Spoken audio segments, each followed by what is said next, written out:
love is the only way to grasp another human being in the innermost core of one's personality. No one can become fully aware of the very essence of another human being unless they love them. Viktor Frankl, many consider love, particularly romantic love, to be one of the highest forms of bonding among human relationships. The bond between romantic partners can have a life-altering impact upon those in love all across the world. Stories of enticing romance, burning passion, and happily ever after enchant people into craving the sweetness that only love can offer. In reality, however, love is hard. Love can be messy and cruel. Anyone who's ever been in love can tell you that it can leave you feeling broken-hearted, desperate, not even lonely, and as feelings and attraction fade. Loving someone can feel confusing and difficult. Then it might be natural to ask what makes love hard. What are some things that can make love more risky and less appealing? In today's video, we want to share harsh truth about love that may be unpleasant to hear and explore some of the reasons why dating and romance can be so difficult. Number 1. Love can be intoxicating. For anyone who's ever been in love, you may have experienced loss of appetite, poor sleeping patterns, and irrational thinking. This happens because when you find someone attractive, your brain starts to release dopamine, a type of neurotransmitter that gives you a sense of pleasure. However, high levels of dopamine have been associated with aggression, poor impulse control, binge eating, alcohol abuse, and jealousy. In fact, an article published by CNN suggests that a brain and love is strikingly similar to a brain under the influence of narcotics such as cocaine. Some studies even suggest that high levels of dopamine decrease the production of serotonin, which regulates mood, appetite, height, and sleep. Low levels of serotonin have been associated with anxiety and depression. It is the combination of high levels of dopamine and low level of serotonin that make intense love all the more dangerous and highly addictive. And if left unchecked, love can drive us to make poor decisions and harm our bodies. So it's always wise to keep our emotions in check when we feel strongly attracted to someone, and to make sure that we don't sacrifice our own well-being for the sake of love. Number 2. Younger for love, the heart of the fall. What do homecoming dances, senior proms, summer camps, and sports rallies have in common? They are the perfect ecosystem for teenager romance. Grand gestures of romance in the form of intimate songs and intricate proposals across all social media platforms drive many young people to yearn for their own romantic encounter. In fact, a survey done by Pew Research Center found that about 35% of teens have been in a romantic relationship of some kind. But what are the impacts of these relationships on mental health? A 2001 study by Professor Kara Jenner of Cornell University attempted to examine the effect of romantic relationships on adolescent depression. The researchers analyzed a sample of 8,200 teens in grades 7 through 12 in 134 schools in the US who were asked to fill out a survey on their mental health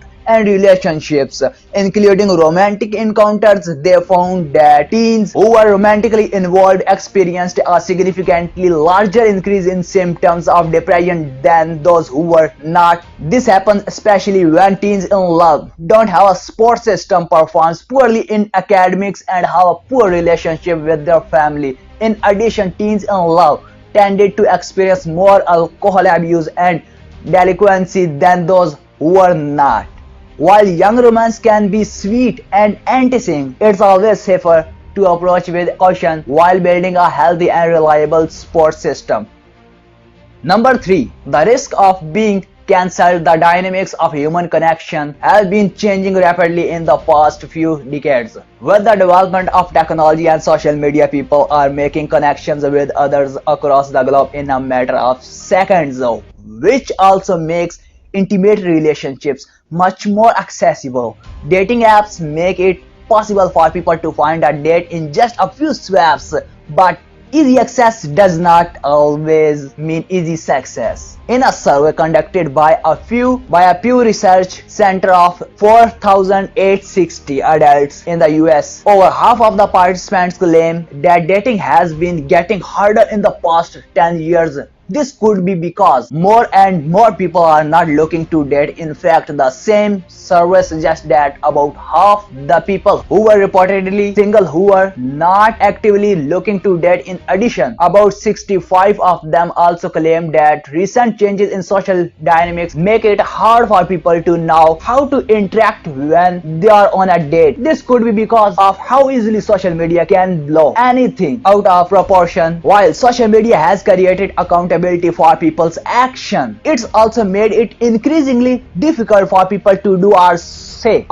something without accusation, speculation, or repercussion, with almost no chance for reconciliation. For same fear of place to dating, where people have been cancelled over one comment, one action, or one post about past relationship, and any attempts to apologize are met only with harsh criticism and cynicism, or declining interest in dating, and increasing risk of personal actions being taken out of context make dating less appealing and even more challenging.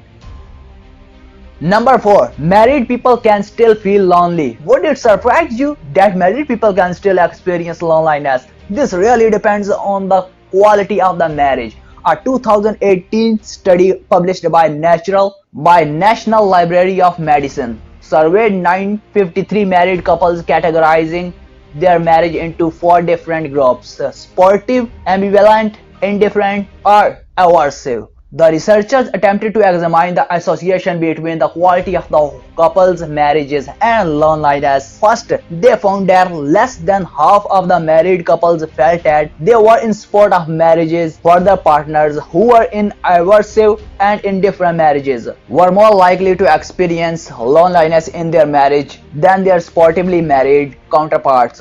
So, creating a sportive environment through hard work and effort is crucial in maintaining a healthy marriage and thus preventing marital loneliness. Ultimately, it is up to us whether we decide to pursue love despite the risks and challenges. We must also understand the work it takes for marriages to be truly happy and sportive, but don't lose your hope. Love can still be a wonderful experience for anyone. To quote psychologist Eric, love is not something natural. Rather, it requires discipline, concentration, patience, faith, and the overcoming of narcissism. It is not a feeling, it is a practice. What about you? Have you ever been in love, and what has your experience been like? Tell us in the comments below. And if you want to find out more about love, please subscribe to Be Psycho YouTube channel, and thank you so much for watching.